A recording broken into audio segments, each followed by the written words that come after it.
Hello and welcome to Building a Better Bowler podcast, episode 6. Guess who's back? Back again. Love it's back. Tell your friend, guess who's back? Well, we are joined again by Masters athlete, ex-gymnast, ex-boxer, and climate change specialist, Mark Lovett, who's picked up an injury since our last meeting due to sports-related vigorous activity, and he's struggling a little bit. So sorry, mate, you are in pain, aren't you, over there? Don't think that's like corrosive, do you? This ice pack? I hope not. It's a lot of a match house too. Anyway, there we go. We're going to try and make best use of an ice pack. No. It's fine, honestly. It's just not working anyway. The crap. No, it's terrible. It doesn't say whether it's... Anyway, sorry, there we go. We'll keep that bit in. It just shows the genuine struggles of Masters athletes when injured. So, there we go. Welcome back, Mark. How are we doing? I'm good, apart from my leg. Yeah, very good. So, where we last left off, we were talking... We went off subject quite a bit.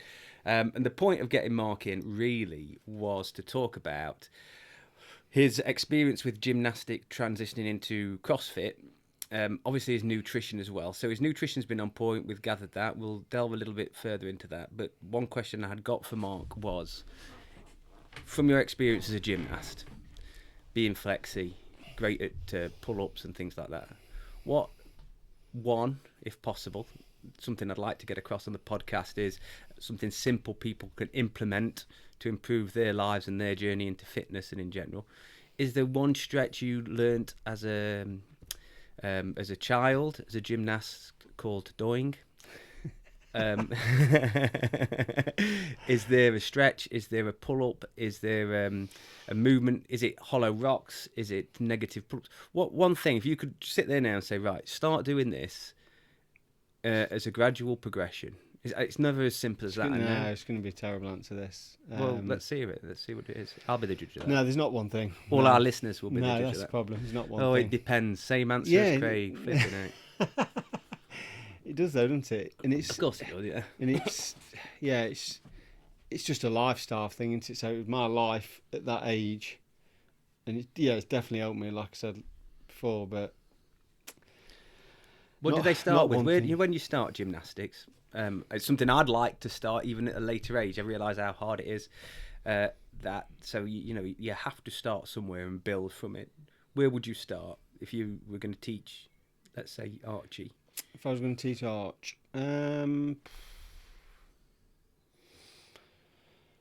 it'd probably be stretching and body weight. Yeah. Body weight exercises, which I think is at Archie's age, maybe a bit younger than Archie, that's all you should do anyway. Yeah. We've just kind of started Archie on the odd lightweight now, just trying to get some weight on him. I'm in a... So what I was thinking of this, tell me if you agree so we can put it into some kind of perspective, is I'm trying to get... I've got two avenues of... implementation, or two different subject groups. Let's start with that. So I've got Oliver and Ben as my children and all-round sporty people, and then I've got the rugby club kids where I'd like to implement something. So I'm starting with the stretches. We are going to start with mobilisation. The next thing I'm going to do at the rugby club is Arch do hollow rocks. I think that's a bit fun, but just to get some core movement stability and some flexion there. With Oliver and Ben, they're also doing that. I'm getting them to do squats and some movements, and I've started with banded pull-ups. Yeah. And the reason I'm doing banded is because negatives don't give them the feeling that they're actually getting anywhere. Banded are amazing. Yeah. Like I did the Matt Fraser program before I stopped doing CrossFit for a bit, and they're hard. Yeah. Big numbers, they're hard. They are hard. Well, it allows you to do bigger numbers with a better form and technique, doesn't it? It doesn't allow you to do that many more, Depends on the band, doesn't it? If you try chest to bar... Well, that's where I use it. I use it because I can do one strict chest to bar, and even that's really probably not strict enough. So with a band, I can get my chest there. So when I do banded pull-ups in the gym, I try and exaggerate that movement to a chest to bar, so I'm getting the best out of it. Yeah, but yeah, I think hollow rocks is good, really good. I think shoulder stretchers, that's where I think I benefit in CrossFit is my shoulder flexibility. Yeah. Can you get your hands to touch behind your back? In What, that, like the yeah. So for the benefit of people who can't see Mark, where you'd put one hand up and over in a kind of that's it. What would you call that? In a tricep stretch, and the other arm under and behind, and try and join them together. No. I've seen a few guys do that. It's more just for my overhead. Yeah, like my overhead. But I think hanging from a bar is brilliant. Yeah, just hanging from a bar, I think is really good. Grip strength. It helps alleviate pressure in the back. Shoulder mobility. Yeah, I think it's good. Well, that's the other one actually for the rugby kids and for both of my boys is to get a plastic pole. I'm going to make them do duck walks and overhead squats with a pole because they've really got to improve bar rotations are really good. We used to do a lot of them. By bar rotations, you mean pass throughs? Yeah, we used to do a lot of them in gymnastics. It's good for shoulder health as well as mobility. Yeah, isn't it? It doesn't feel like it when you're doing it, but it's definitely good. I mean, we had some Latvian kids stay with us, and the way that they stretch them is horrendous. Yeah, Chinese are the same. They weren't allowed to stretch us like that. They'll like they used to even try and get his legs to overextend. So that what they'd do is they'd raise his feet up, his bum on the floor, and the coach would stand on his knees. Yeah, he'd stand on his knees. Yeah, that's actual bodily harm, isn't it? That's really brutal. Yeah, that same kid. Why he was over because he lived with us. He lived with us for I think it was 6 weeks. I think he came over to us for 6 weeks. Then we went back over to Latvia. When he was over with us, he ended up his handguard got caught on when he was swinging around the bar, and he swung around the bar and snapped his forearm in half. Flipping heck! Yeah. It was. I think I was about 5 meters away from him, and you could hear the crack. And to be fair to the kid, he had to unravel himself because his wrist was just like ravelled round the bar basically. Yeah, it was foul. Oh man! Yeah, he went into hospital, but he was set for the Olympics as well. He was, and when we went back over to him, they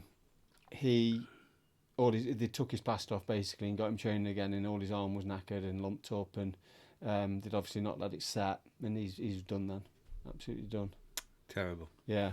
You hear a lot of actually gymnastics after the American scandal with the coach and the girls has been, I think, critiqued in lots of ways for its women's gymnastics is brutal. Yeah, at a young age. Of it. Yeah. We see the change in the bodies. They're trying to fight like women's hormones and stuff like that, which is not ideal. No. It's not. That's the extreme of the sport, though, yeah, isn't it? It's quite an ugly sport when you get to the female side. But when you look at the extremes of any sport, really, the top percentage. Obviously, countries differ, but if you pick a sport that's going to an Olympic level or anything like that, what they have to do and put the bodies through is always extreme. If you look at weightlifting, Olympic weightlifting, if you look at swimmers, if you want to do anything, be the best, extreme, you've got to. But I think gymnastics is more torturous in lots of ways from what I'm listening to. But I think you've got to give up your time and you've got to put your body through it. Even Archie doing go-karting. This is what I was saying to Cal. We have to give up the weekends, but like I used to train. My mum we used to live in Kimberley, train at Rushcliffe, and she would take me 6 o'clock in the morning at Rushcliffe. She'd wait, then she'd bring me back, take me to school for 8:30. Then she'd pick me up half an hour early from school, take me back to Rushcliffe, and she'd do that 4 days a week, and then I'd train all day on a Saturday. So I'd have Wednesday and a Sunday off. Yeah. So It's this is a lot of busy commitment. schedule, isn't it? I And know swimming's very my similar. mum worked full time, so yeah, and it's the same as swimming. Yeah, that's kind of like what the swimmers do. So you do have to put your time in. Absolutely, you do. And if you don't, you won't compete with the best, because every sport's the same. There's natural talent, which will take you so far, but you have to be putting in the in between work that nobody sees, don't you? The small amounts, the recovery, the stretching, the strength building, the conditioning, the technique, and it's consistency. Yeah. The thing is with at a young age with gymnastics was that obviously your parents take you and your coach is there to Weigh you. Yeah, to weigh you, to stretch you, to push you, to stretch you. So you're having like everything done for you. Whereas when I was boxing and I got a bit older, I think that's where I definitely developed more of my mental strength, because I had to do it myself. I had to get up and go on and run myself. No one was forcing me to do it. So that's where it's different. Maybe just due to age, really. Yeah. I imagine that's the door creaking in the background. I'm going to just close that so that it doesn't keep coming across on the podcast.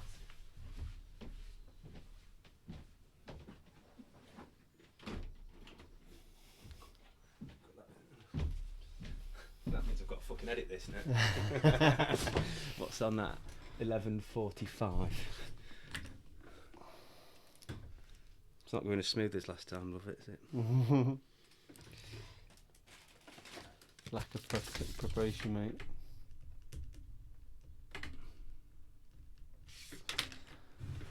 So so that was the difference in it, really. But yeah, like I say, maybe that's just an age thing. There was a podcast I was listening to with, I think it was Huberman. I was trying to recall whether it was Huberman or whether it was Joe Rogan, or it was one of these kind of guys. And a gentleman was on there. It was Huberman. They were talking about employable people on a tangent off something else. And the first thing they looked for was, I think it was like it was a high level of education from certain colleges in America. The second thing was whether they played a sport. Okay. The most important to them was not just whether you played a sport, but whether you'd excelled in the discipline, and if you were, it was not a team sport, but just you on your own, single person sport, that ranked you high because it showed that you'd got grit and determination to carry on and see something through. Yeah. And it made them very employable and a really good match. I'll find that article out. It's worth listening to. Yeah. Very interesting on the way they said it. So when you say to boxing now, you have to have your own grit and your own mental power to push through. I can understand that completely. But obviously my gymnastics stopped at like 14, so then I had a few years off, and then 16 was my boxing, and then I kind of like went in and out of boxing after the age of 20. So amateur was up to 20, and then in and out of boxing. Did you and fight? Did you bodybuilding. ever have many fights? Yeah, I think I had 21 amateurs, 117, and then I had... You know when you went to the male division, did you? Then we were talking about that earlier, weren't we? Really? Let's not go into that one. Then I had... Yeah, in fact, it might have been a bit 17 older, out of 21. Yeah, That's not bad at all, is it? I would have been a better professional boxer because my nerves affected me so bad. I'd lose the first round, I'd either lose or draw the second round, and then I'd win the third round because I'd settled down by the third round, and then obviously your fight's over in amateur. Yeah. Or I would just knock them out, which is sound. But so my nerves weren't very good. I wish my coach had just put me in with anyone and just got me immune to the feeling of getting into the ring with people. I was just far too scared. It's difficult though, isn't it? Some people respond well to being put into a corner and others don't. And, I was fine. Like I say, I was fine once I settled into it. But I liked boxing, but Like you said on the other podcast, realise you don't want to get hit in the face for the rest of your life. Yeah, it's like I'm not really a fighter, but I just loved the training and I just loved the skill of it. I'm so grateful that I did it. But yeah, it's not for me. I was good, but like I say, my nerves affected me. If I didn't have the nerves and I love fighting, I'd have been a lot better. I never really wanted to go professional because I always hated taking my top off. So obviously amateur, you fight in a vest, don't you? Yeah. Unlicensed I did, which was a big thing for me. But yeah, I mean, boxing training, I'd have to get up before work, go running, and then I'd probably train. My first boxing club, in fact, I was at school, and it used to cost me 50p a week. And I used to train 5 days a week. 50p. Fantastic, isn't it? Yeah. That's 10p where a day. it becomes. They're not doing it for the money even. Yeah. 50, even then, 50p didn't turn the lights on. It was just in an old. It's a way of getting old kids in. outhouse, an old council outhouse in Bilborough, in the middle of Bilborough Estate. Fantastic. It's pretty rough, and they used to. After a bit, they used to blindfold us, 2 of us, and put us in the ring. I'm not sure that's a great way of doing it. It was this old boy called Bill, this old Navy guy. Mickey! Yeah. Mickey! Yeah, that's Get what up, he was you like. bum! Yeah, that's what he was like. So we used to have Kev Sheehan, who was the boxer, and then Bill, who I don't even know what his background was. Paedophile, probably. Yeah, probably, yeah. No, I shouldn't say that. I don't know. But yeah, he'd get us all doing all that stuff. Great training, like rough lads, did me the world of good, really. Yeah. Because like I've been like mollycoddled really, but yeah, it was good, really good. Hated it at the time, but looking back, it was really good. Boxing definitely taught me, like I say, the mental strength and the grit, which is you definitely need that for CrossFit. If you've not got that, you're pretty screwed, aren't you? So you've got to have that bit to bite down when it gets hard and Yeah. realise that it feels hard, but the achievement when it's done is a great feeling. Yeah, You've got to yeah. get to there and you've got to push through. Yeah. That's a tough resilience, grit. That's hard one to teach to people, but when they've got it, it takes them through so many different chapters of life well. And I think that's when we talked about schools, and which is something we can go on to in depth. And what they don't really teach is resilience and grit. They teach doctrine, they teach people to copy and paste and to learn whatever's in front of them without debate. We spoke about this earlier, but where is the life support lessons where they've got to learn to think for themselves, cope with adversity, push through the pain barrier, just get stuff done when it's uncomfortable. We try and make things too comfortable, and life's not like that. It's a series of problems. You can choose which problems you want to deal with and try and improve the problems you have. So, but ultimately, wherever you are in life, there is problems. And if you can't cope with that, that's where we get so many snowflakes from. Things get tough, things get hard. And I like sports for that very reason, that you have to be in a sport, you have to knuckle. Well, it doesn't matter how good you are, you've got to knuckle down. And I believe that it's not everybody is going to be a sports person or an athlete, but they can still participate in it, and it does them the world of good. It teaches resilience. It teaches, if it's a team sport, camaraderie. You get the banter. You get so much good. I just cannot promote it enough, really. But the thing is with team sports is you can hide, can't you? On some of them, you can hide there's some a bit. hiding, but then most of the time, eventually it comes to. Oh yeah, eventually to it the does, forefront. but you can hide.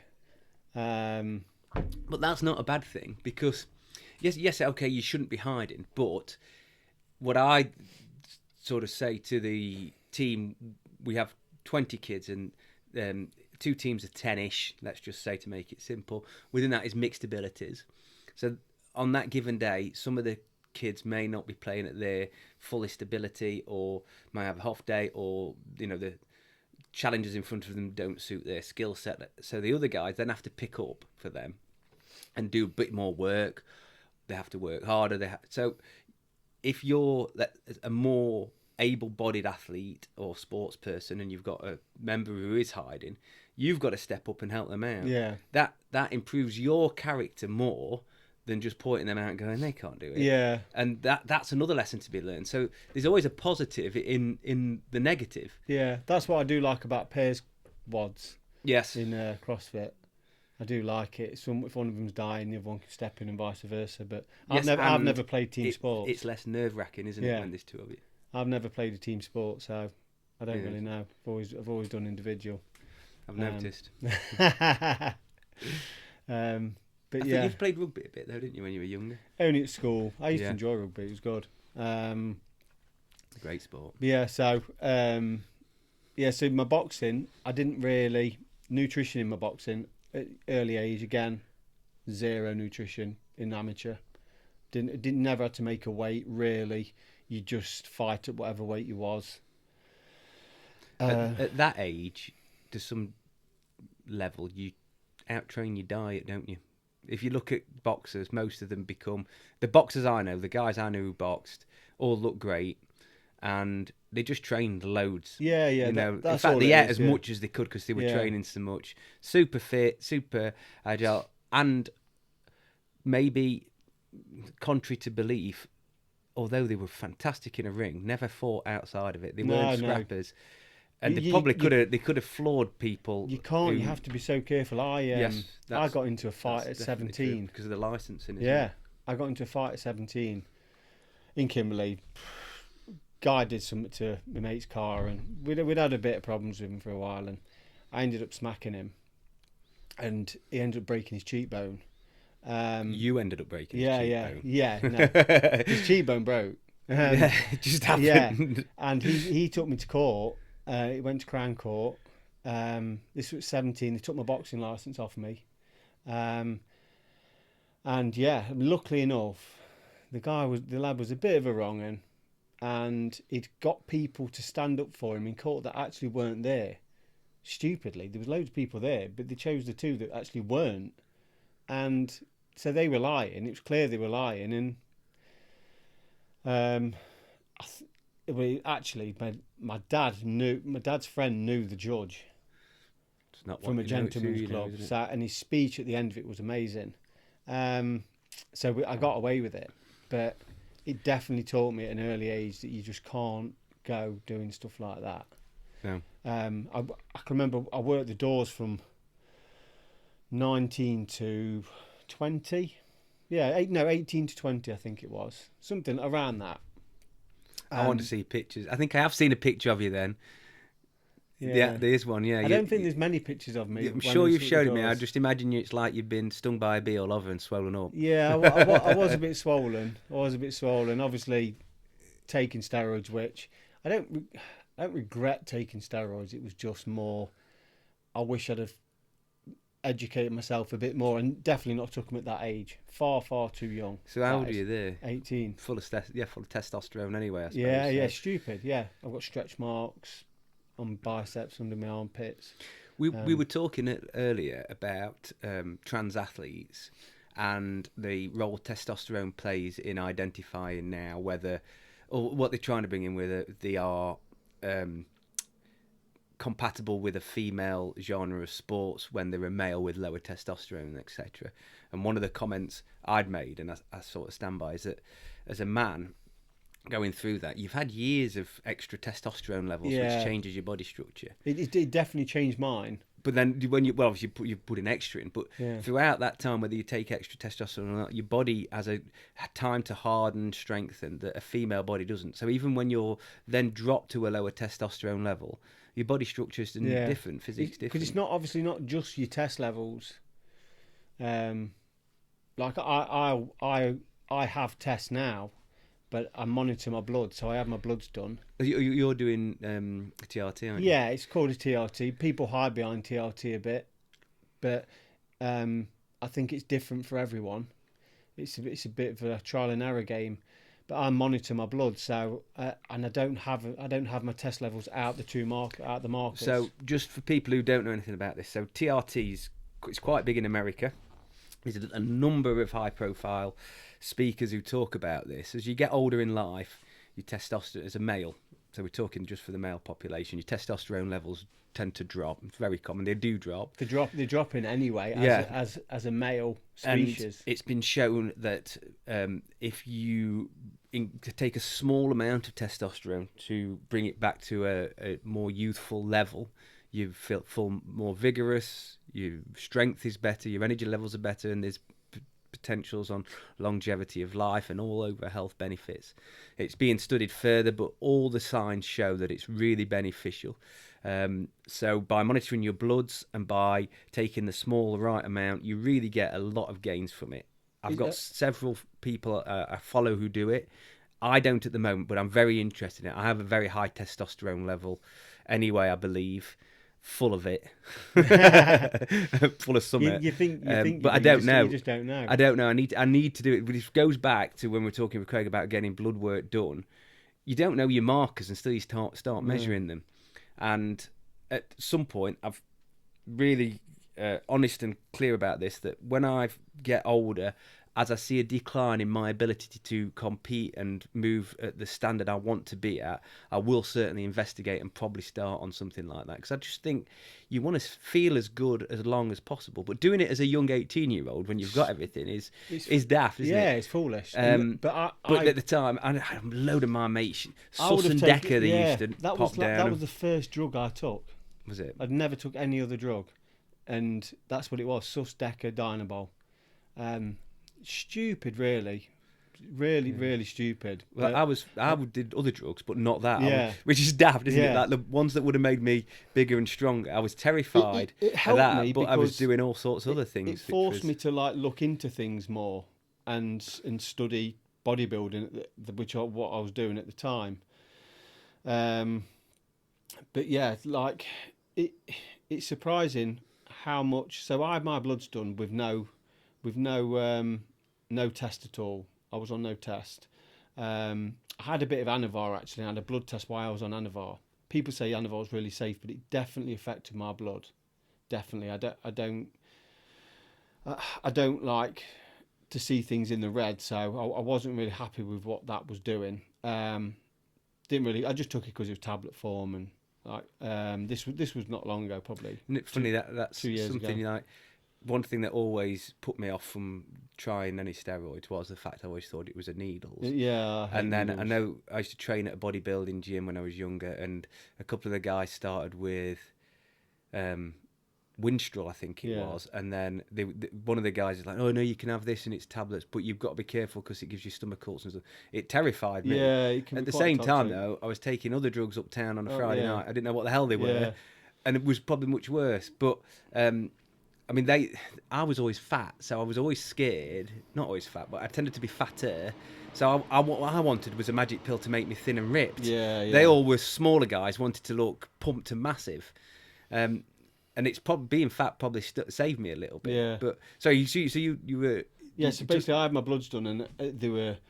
You mark my markers at my age is something like 8.9 to 29.5, something like that. Is that ppm, parts per million? Something like that. Yeah, I don't know how they measure it, but they were the markers on the bloods, and I was at 2.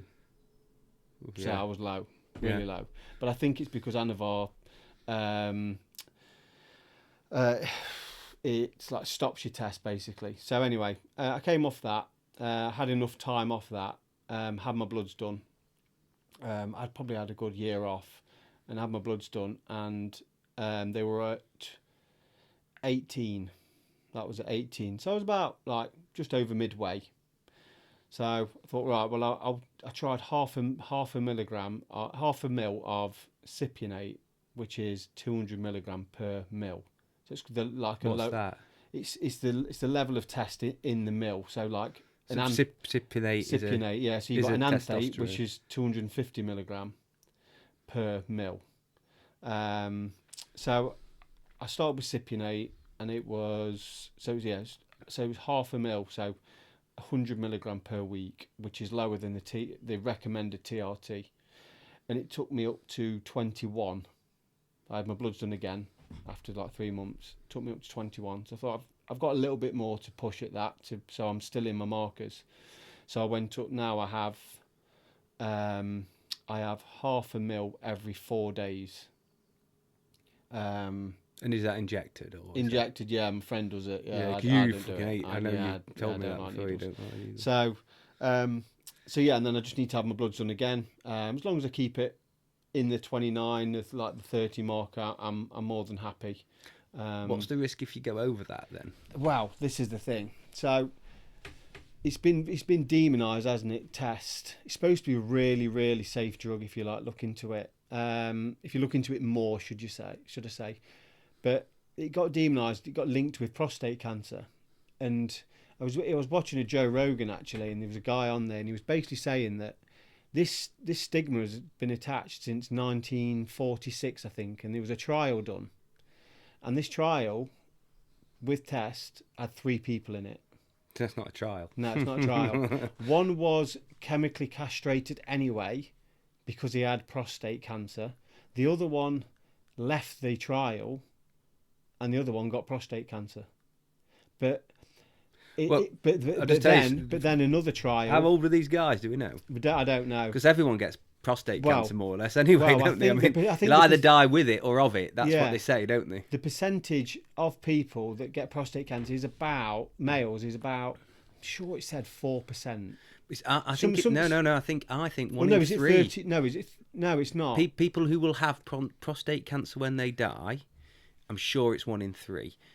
Maybe more, but prostate cancer is really common. Yeah, but it's very slow. It tends not to be effective. You By die the time, something else, don't you? Yeah. But so it can either, and I'll look at that in depth because I didn't know we were going to onto that bit. But in my mind, it is you either get it and die with it over, you die and it's still there, or you die because of it, or something similar. So, but anyway, that's how common it is. There was another trial done in 1996, I think this guy said, and say for argument's sake, it's probably not the number, but say 13% of males tend to get prostate cancer anyway. Yeah. Well, this trial was done, and 13% of males got prostate cancer, same amount. So it actually has no correlation with prostate cancer. So that's where that it got demonised for a long time. So I'm not worried about taking that. I won't take steroids. Like I'm trying to put weight on now. I want to try and get another 4 kilo on me, and I could easily do it with steroids, but I'm not going to do it. I'll stick to my test and get my bloods done, and that I'm just happy with that. But anyway, I went off a bit there. I was just talking about doing the doors and was on about fighting. Do you want to keep that bit in? Or Yeah. So but we went off and. No, but that's quite interesting. Sorry. Yeah, I know but I started working the doors at 18, and I remember I was working on Clumber Street, and it was the Lion, and this guy called Kev, he come to work with me, just a normal lad, like doesn't go down the gym, nothing, but just loved fighting. And I can remember him going outside in Clumber Street on his first night and smacking someone in the middle of the street and just put him on his arse. And I was like, Kev, mate, you can't be doing stuff like that. Just one bothered. Nice guy, like stuff. Anyway, nice guy. He was all right. He was sound, but so anyway, I used to work Ocean with him. That's where we used to work. Anyway, I left at about 20, and he carried on working. Well, probably. Must have been like a year, 2 years after that. He started work on this club on Mead Marion Way, I think. He ended up smacking someone from Bulwell. The fellow knocked him over, hit the curb and killed him. Got sent down. End of life. Yeah. It was in the boat 2 lives, isn't it? Yeah, he got sent down. I don't know how many years he got, but he got sent down for it. I've got to say that if he likes smacking people that much, he shouldn't be in that job. And it is one, 'cause when you've had too much to drink and you're being a dick. The good doormen, unless you're really, really, really out of order, tend to bustle you out, maybe rough you up a bit and move you on.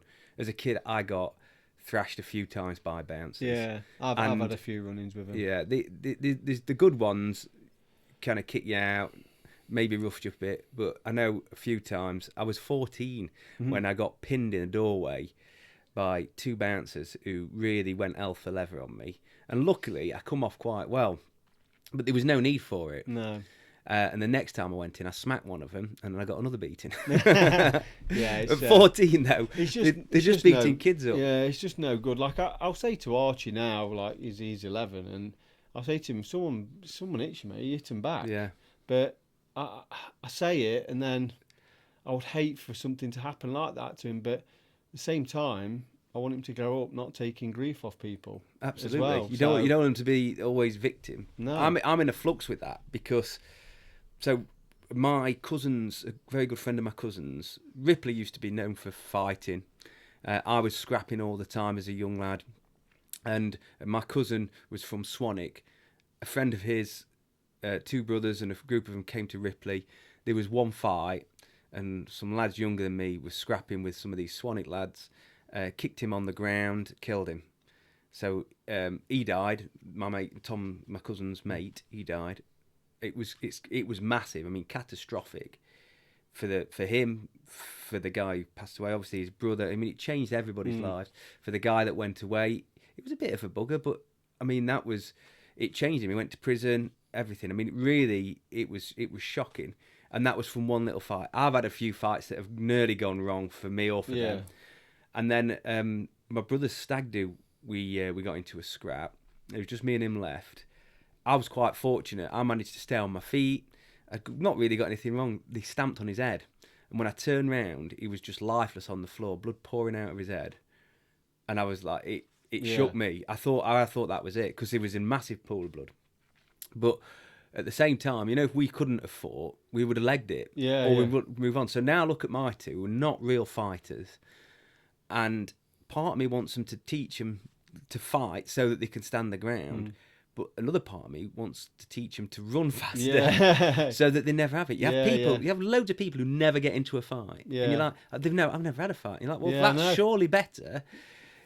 And what it comes is that moment where you've got to go, do I accept that I'm going to be angry that I've not punish them for making me feel bad and I disappear and get out of here, or do I punish them now, but punching them? So you smack them, you feel great, like I showed them that they were wrong, or do you go, I'm going to get out of here, but then tomorrow I'm going to be angry that I didn't make them feel bad? It's a very emotive little incident, and I really don't know. Sometimes you can't what the get answer out of is. them, can you? So sometimes you can't, but then being able to fight doesn't. If you go down quick without a fight, you might be better off than if you smack a few of them and then they all lay into you. Yeah. I really don't know the answer. I was a scrapper, and I used to think I'd got something to prove, so I'd be going in. So I don't know what the right answer is there. People should go, well, you should never fight or walk away. It's not as easy as walking away. No. You've either got to run away, because walking away is how you get a brick at the back of the head as well. Yeah. So sometimes life's just not that easy, is it? So no. There's a bit of luck involved in getting to being an adult. Yeah. Passing through all the daft things that you do and nights out. Luckily, good door staff are available in lots of places, and they'll minimise that. But then you come out. I personally think door staff now are terrible. Do you think? Yeah, but it started in Nottingham, started going downhill I've not just as I started. When I started working, it was all the old school doormen. Brilliant, really good. They would they would. Someone would come to them with a knife, and they would be able to handle it. Well, didn't the one difference I've seen is old school doormen were the hard blokes in the town. Everyone knew him, kind of thing, and you're like, he's hard. And if there was something that kicked off, chances are that you'd have a knock at the door midweek, and they'd be like, listen, do you know what I mean? There was a bit more to it than just that night. Now it tends to be soft lads with big soft lads, doesn't it? It's not even big. Like when I was working, the problem is that the people that own the door staff, that own the companies running the doors, all they're bothered about is making money. So we were having like students run the door, like not run the doors, but work the doors. And I can remember some of them just thinking, when you go into a fight on a dance floor, you want to know that you've got backup. Yeah. And these kids were just not there. They wouldn't even have a go, which is even worse. You'd rather have some skinny kid at least have a go. So, and I just noticed. I obviously I don't go drinking anymore, but I I just noticed that the actual like standard of the door staff just rapidly reduced as the generation that I used to work with just came out of it. Yeah, it's not what it used to be. It's more of a, you get more like the same people that like are doing a security guard job on Broad Marsh in the day. Yeah, Do you know, when you look at security guards, you look a at lot them, they'll of be them, working the doors at night. when you go into a shop and there's a security guard there on minimum wage, and you look at him and he looks at you, smiles, and you think, you don't want to chase anyone down the road. You're not. You're just window display, aren't you? Yeah, they'll be working the doors. I know exactly what you mean. They'll be working the doors. So yeah, so I do know what you mean by that completely. Okay, part of my life. All I did was I just did it to earn money. It was a second job for me. So I think that's what most people do. Yeah, it's very an easy money. earner if you can step back out of the front of it. Terrible money though. Really, I used to get paid 35 quid a night, and I was getting good money. Some people would be on 20, 25 quid a night. Terrible, really. And this is like what, 22 years ago. So second job, isn't it? Yeah. So second job. Decent part, and then obviously pick up the chicks. That's why I started bodybuilding. Bodybuilded throughout my 20s. Do you think that helped CrossFit? Help you in later life? Yeah, I didn't do enough of it. Definitely coming into CrossFit. Now I've got stronger. This is a right argument in CrossFit. Are you better off coming into CrossFit stronger with lack of gymnastics, or weaker with strong gymnastics? Does that make sense? I wonder. Now, for if me, you're better off. So we say, "Oh, I wish I'd done this 10 years ago." I was quite strong when I came to CrossFit. A little bit of an all-rounder, and I think I developed strength quicker in some ways, although I wasn't programmed properly, like my shoulder was strong, than I would have done doing CrossFit, because I was doing the standard rep ranges, but I wasn't. Although you build a rounded platform in CrossFit, you don't necessarily accelerate any individual strength patterns. No, it's hard, isn't it? It is hard. Yeah. That's what I found hard with CrossFit. Chasing numbers, and there was so much to work on. Still trying to work on my gymnastics, even though that was a good part of me, because I needed that. I needed to excel in that to make up for my lack of strength. But definitely coming into WODs now stronger, being able to move the barbell better, just with strength, not even take the technique away from it. It seems easier. Like it really does. That's when you see the top games athletes, they're absolutely fit as hell, and I'm sure lots of people can gain a similar engine, but they're super strong, aren't they? Yeah, that's the super strong and fit, not just fit. Yeah, that's the real clear difference I see. Is they've got massive snatchers. A 30-kilo dumbbell is really nothing to them. And then they'll go and walk on hands on an obstacle course. Yeah, they're immense for me. I just think if you look at an elite CrossFit's training day, I imagine they don't do loads of CrossFit. Yeah, individual. Yes, absolutely. Yeah, I think it's the small bits in between. They'll be doing a lot of strength work. Probably a lot of stretching, your cardio, but I imagine they don't do loads of CrossFit. Under your new nutrition plan that you're on now, how does the CrossFit feel? Bearing in mind you're doing less CrossFit. A lot easier. Yeah. Yeah, a lot easier. Yeah. So do you think because you're fueling your body better, or because you're stronger, or a combination of the two? Combination of the two. I can't say whether it's the food or whether it's the strength, because I've come back with doing both rather than one or the other. I was definitely under eating. Yeah. Definitely under eating. Yeah, I don't even know how many calories I would have been eating, but I was easily 500 to 1,000 calories light. Easily. We are in a place where there's so much information flying around on nutrition, on exercise. and our kids at school have a little bit of information, and I don't think it's right. And when Jamie Oliver did his school meals thing, he made a massive improvement in school meals to some degree for various schools here and there. I look at my son's meals again, and I don't think it's translated all the way through the system.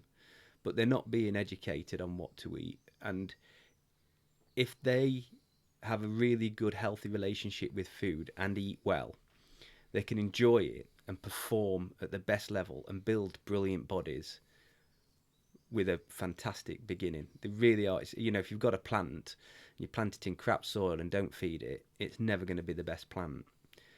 So when I listen to you now to see how the nutrition's helped you now later in life, and how my nutrition was failed at the very beginning, and it's getting better and ebbs and flows, but I know it's better. I'd love to find some way of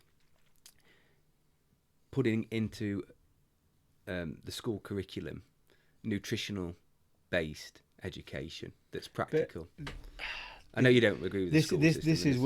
This is where you could have an old new podcast on different podcast on that, because where'd you stop with it all? I know. Because that. But I'm trying to build a better bowler and better bowlers. That's great because you want to do that. Yes, but I don't believe that they want to. People think that they actually care. What? Who actually cares? Like, the school like government, cares. Governments care, or like. But at the moment, I think everyone's fed up with our government. Yeah, but there's no better option. They're all crap. I can't see anybody I want to vote for. And even if we do, what they're going to do? Like they just. The problem is it's not the government. Strange. Like you can vote whatever party you want in. Yeah, they're all controlled by the same person. The same elites. They all have the same agenda. They'll tell you one thing and do another. So. Going back to schools, I don't believe that. I don't believe that they're in the best place.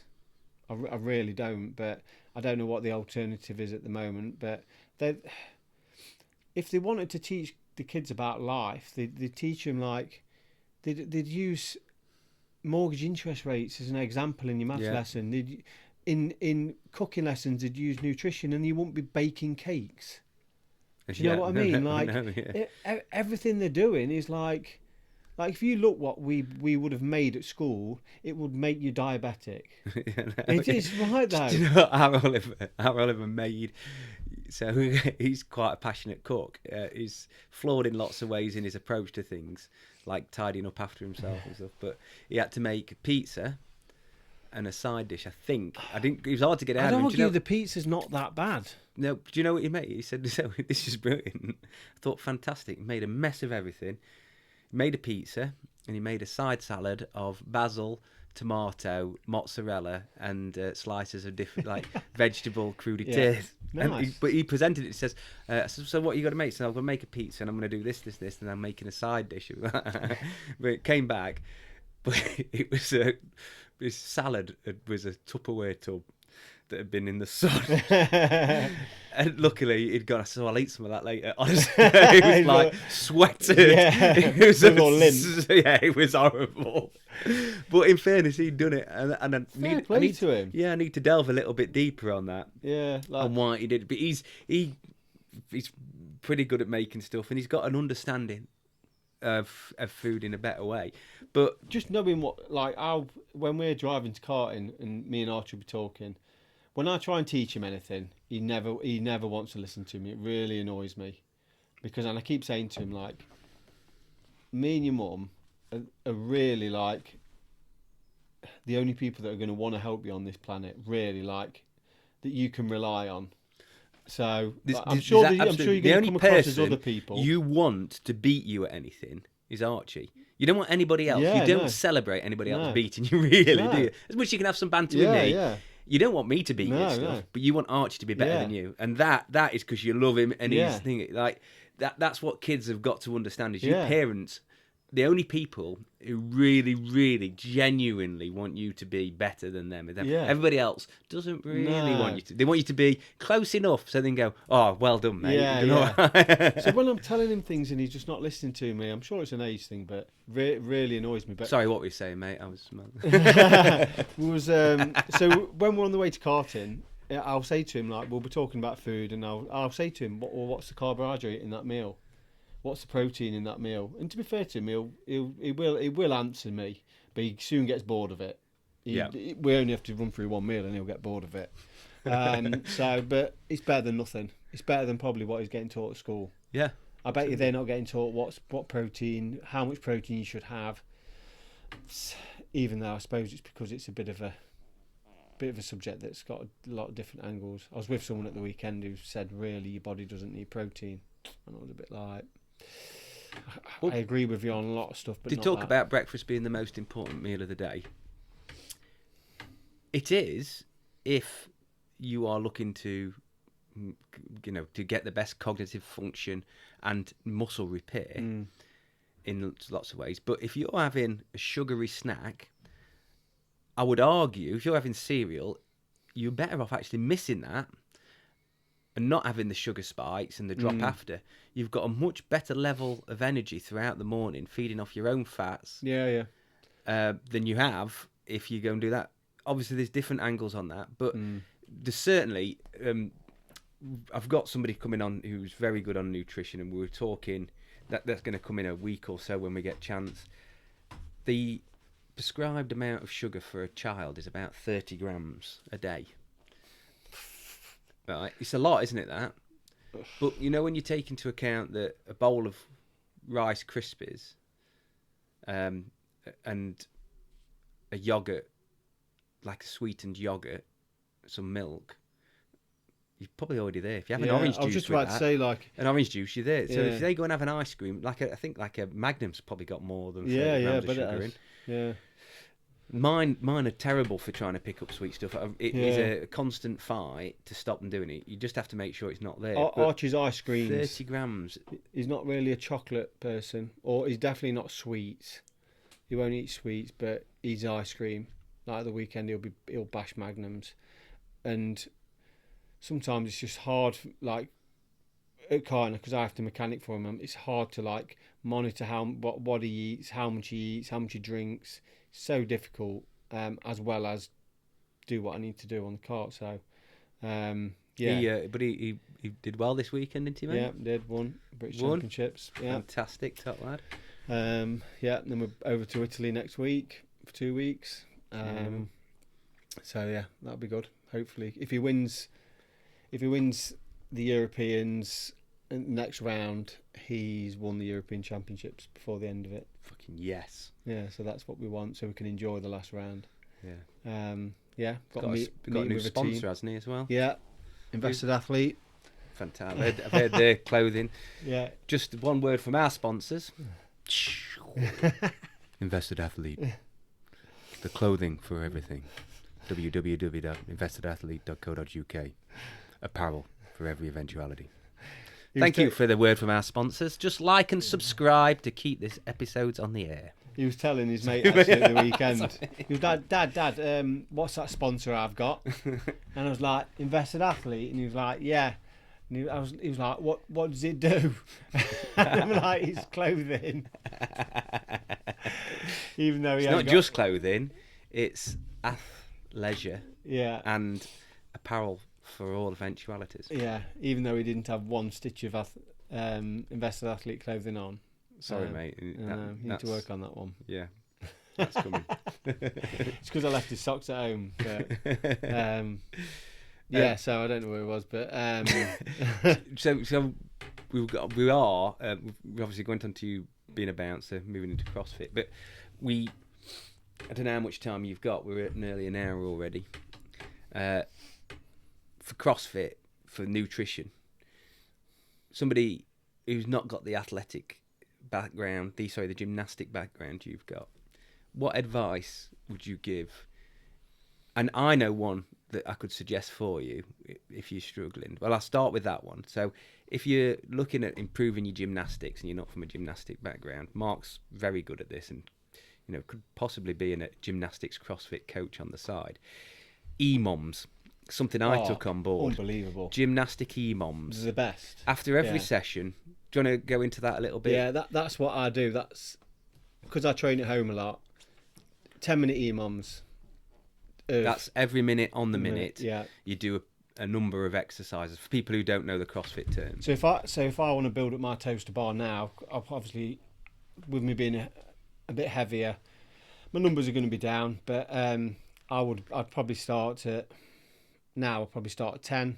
I do 10 every minute on the minute. For normal people, that's 5 toes to bar. Yeah. I'd do 7. The most I've ever done is 14, and I used to mark them down. 10 on the minutes board. is hard. That's hard to maintain. Or equally as hard, I used to do 10 toes to bar, 10 ab mat sit-ups.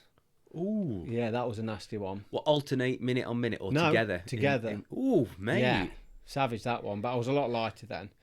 So, yeah, EMOM pull-ups. I know Taz, when he was working on his gymnastics, I always used to say to him, like, for me, I'd just do an EMOM once a week of toes to bar. Oh, you wouldn't do it more regularly than that then? Just probably once a not, week? No, because you've got that many other things to work on. Yeah, that's true. With CrossFit, like, you just do it and you go from maybe do 2 weeks at, like I do 2 weeks at 10, 2 weeks at 11, 2 weeks at 12 and work up that way. Amazing. I just, EMOMs for me. If I'm training by myself and I want a progression marker, I think they're perfect. Yeah. Easy to constantly monitor. Yeah. Easy to implement and improve on. So you can add one each time or maintain. So toes to bar, and probably would you do?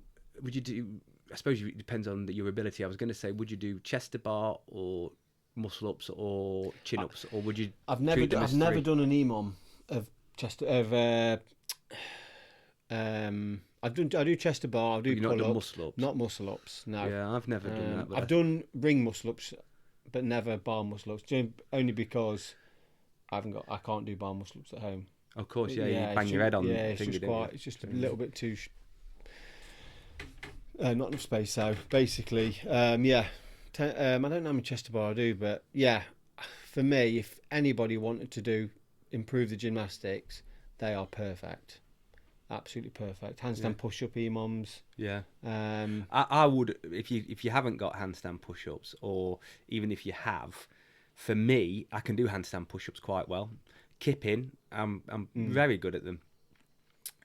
Strict, okay, I can certainly do them, but I would concentrate on heavy shoulder press. Yeah. Just because I think you get the problem with the handstand push-up is you're still not getting that full range of movement. No, the kipping's very bad for your neck, very really, bad for your and neck. spine. So unless you're competing, but even if you are competing, I don't think you need to always do handstand push-ups. I personally wouldn't do them. Really strict, like either Z press, there's a viscous press where your legs are in front of you, but even a seated dumbbell press. My shoulders are fairly strong from seated dumbbells. Yeah. And I use dumbbells because of the instability. And I like that. I think it's a very dynamic shoulder movement when you go right low. You can rotate your shoulders in slight. You can do like an Arnold press, so you can really get a lot of sort of different stimulus on the shoulder, and it's very applicable. Yeah, I'll tell you what is good for gymnastics as well. Which, as a rule, I would always just do EMOMs week after week. Is max sets. 3 max sets with maybe, I don't know, 2-3 minutes in between. I think that's really good. Really good. So as many as you can do before you literally drop off the bar. Yeah, just as many as you can. I just don't think you can beat that either, just for conditioning. Yeah. I think that's good. But that wouldn't take much time up at all. So you could do that once a week as well as your EMOMs. But a lot of the time I would have a blast of max sets as well, just because that was my thing, and I had to do that to, like I say, to make up for my weakness on the barbell. So, and if you're not an elite level athlete, or if you've not got those movements, even the progressions as an EMOM would be good, wouldn't they? Yeah, EMOMs are great. Just I know Matt Fraser, he swears by him. I listened to his it's a kind of his book, The Hard Work Pays Off. Very interesting, dedicated. He had a varied sporting background before he came into CrossFit, which certainly set him up. Obviously, he'd got his lifting. His parents were figure skaters. His parents were. He did football. Parents were a big part of it, weren't they? Yeah. Really, the drive. Yeah, goes to show, doesn't it, that you know, if you're shown grit, determination, and a desire to compete and achieve it, it can carry you far, can't it? Yeah. Interesting bloke. Yeah, it's good. Well, Mark's been absolutely fantastic. We've got more to discuss as always. We'll listen back to this and you'll go, I'm sure we can do another one. I know I will. I know there's more we can discuss. We actually made a big effort to stay on track, didn't we? Yeah. So next time we won't make an effort. We'll go off on a tangent because I prefer that. I think we did all right. Yeah. One question I've asked a few guests, we get different reactions to, and it shows me a lot about it. How many knobs can you get in your hand? What? How many knobs can you hold in your hand? How many knobs? In one hand or two? In one hand. I don't know. Doorknobs. One. Yeah, there we go. Yeah, that's your answer. What knobs did you think I meant? You need to work on that question, mate. It's terrible. I think I phrased it differently. Terrible. You did look at me for quite a while. Yeah. Thank you very much. That's been episode 6 of Building a Better Bowler. Please like and follow us as it's going to help us kind of build a platform. And if you don't like it, then don't follow us and fuck off. Thank you very much.